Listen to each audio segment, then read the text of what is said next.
Di tangan saya ini adalah bunga adenium.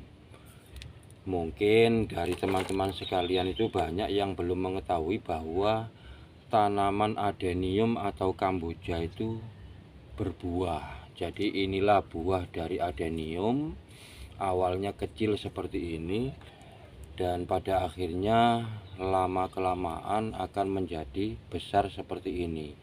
Nah, pertanyaannya, kenapa saya harus mengisolasi buahnya tersebut?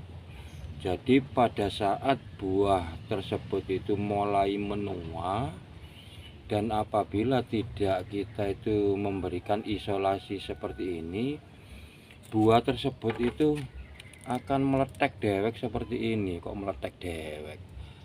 Apa itu? Pecah dengan sendirinya seperti ini. Nah, ini pecah di bagian tengahnya seperti ini. Dan apabila kita tidak itu memberikan isolasi, secara otomatis buah tersebut berisikan biji di dalam ini akan berterbangan atau mabrung kemana-mana.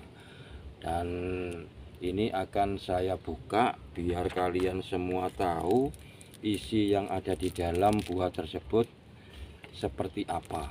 Jadi ini kita buka untuk isolasinya seperti ini. Kita dekatkan untuk kameranya biar kita itu bisa melihat secara jelas.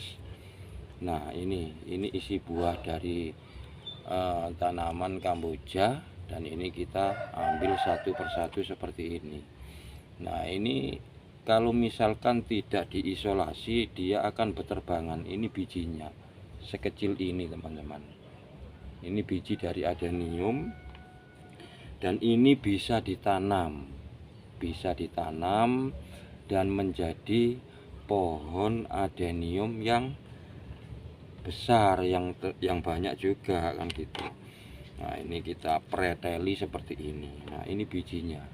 Nah, ini biji dari adenium. Ini adalah jenis ID MKMK, kayak Mahkamah Konstitusi ya namanya. Nah, ini kalau misalkan kita tidak memberikan isolasi seperti ini, secara otomatis bijinya itu akan mabrung kemana-mana, berterbangan kemana-mana, sehingga kita tidak bisa memanennya dan tidak bisa menanamnya. Nah, ini bijinya cukup lumayan besar. Kalau ini insya Allah ini nanti bisa kita tanam dengan baik. Tapi cara penanamannya itu seperti apa, nanti kita akan diskusi lagi di lain kesempatan. Tapi yang jelas untuk saat ini kita mempreteli dulu untuk biji-bijinya, dan setelah kita preteli nanti kita jemur. Jadi tidak bisa langsung kita tanam, kita jemur paling 15 menit atau 20 menit sampai kena panas sinar matahari. Setelah itu baru bisa kita menanamnya. Jadi itu teman-teman, untuk sekilas pengetahuan tentang biji adenium seperti ini.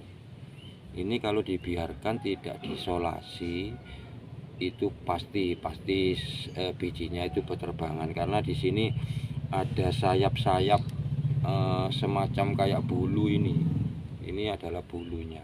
Nah, di bagian tepinya ini ada bulu ini biji. Dia akan berterbangan apabila tidak diisolasi. Jadi itu teman-teman untuk cara penanaman biji adenium. Nanti kita partkan kedua biar kita sama-sama tahu bagaimana cara menanam biji adenium. Seperti itu yang bisa saya sampaikan. Dan seperti biasa, sebelum kita akhiri, tangan kotornya jangan sampai dilupakan.